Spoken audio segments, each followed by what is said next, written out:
gift of smart instincts and just having a great feel for the game. He might be a little undervalued. I mean, I don't know if people nationally, really know about him. He's an important guy for you. They really should. I mean, the guy tied for the lead in interceptions in the country. Right. So how do you not know about that? He wasn't like this 5-star recruit that everybody's been hearing about for 3 and 4 and 5 years. We've had a gift of and a blessing of getting top safeties from Lackawanna. Yeah, I know. We had one just drafted, and now another takes his place. And is there much difference between the two? They're athletically different, Right. but production-wise, no different. Tig's very productive. I mean, he's a great tackler. This guy can run. He ran 4.4 for us last week. He puts his face on the football, and obviously he finds the football very well. I mean, he's a game changer.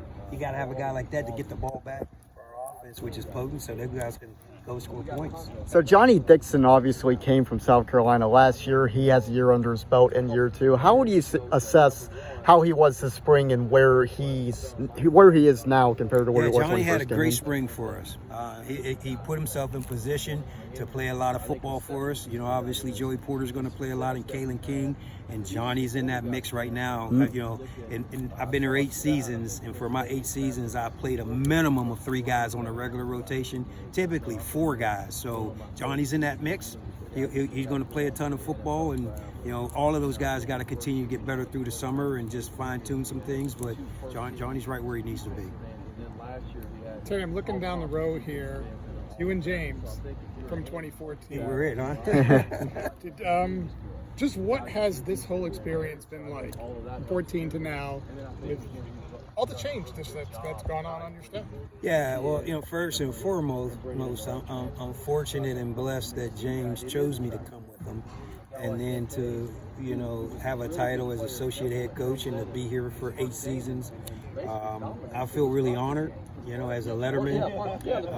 I'm blessed to be here and to have the opportunity to coach these guys. But, you know, we've gone through a lot of great change, a lot of positive change. You know, we've had coaches come and go. You know, Coach Prize down at Virginia Tech, he's a head coach, and Coach Huff's a head coach, and Coach Ronnie's a head coach. And guys have left to be coordinators and, you know, making great career moves for those guys. So, you know, when you have those type of changes, those are very positive. You're excited about those things and happy for those guys. And that's a tribute to Coach Franklin and the system that we run here, because it's a great feeder for us as individuals and what we want for our career goals as well. So, you know, it's been fantastic. And, you know, we got a new group of coaches in and try to indoctrinate them into the Penn State way. And, you know, those guys, Coach does a great job of bringing great fits for the program. So to have a Saturday off in early September, is Virginia Tech ODU on the schedule at all? Would you be able to do, or would you even want to do something like that just to go see Brad?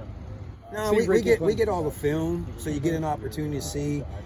We don't have the luxury of going to stadiums and watching games. You know, we're pretty much preparing for the next opponent and things like that. So, you know, but we get to watch them on film, and we can pull them right up on our computers in here. So every Division I game, we get an opportunity to peek. And so, you know, we root for those guys from afar, and we cheer for them because they're a part of Coach Franklin's tree. They're part of all of our tree, and those guys are friends for life. So to piggyback off an earlier question, if 2022 Terry Smith could tell 2014 Terry Smith something, just anything, like hindsight being 2020, what do you think that would be? You know, I've had a great 8-year run. We've done a great job of recruiting. You know, I guess 2022 Terry Smith would say continue to create more patience for young people, because the world is changing every day, right, and it's changing dramatically, and we must be willing to change with it and adapt to it, and if we don't, we get left behind. So I don't want to be the BlackBerry guy. I want to be the Apple iPhone guy. Right. Would 2022 Terry Smith tell 2014 Terry Smith about NIL?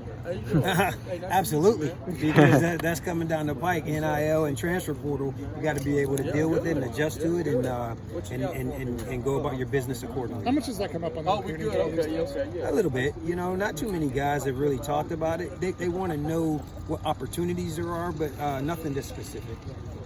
Thanks, I appreciate it. Thank you. Okay, guys.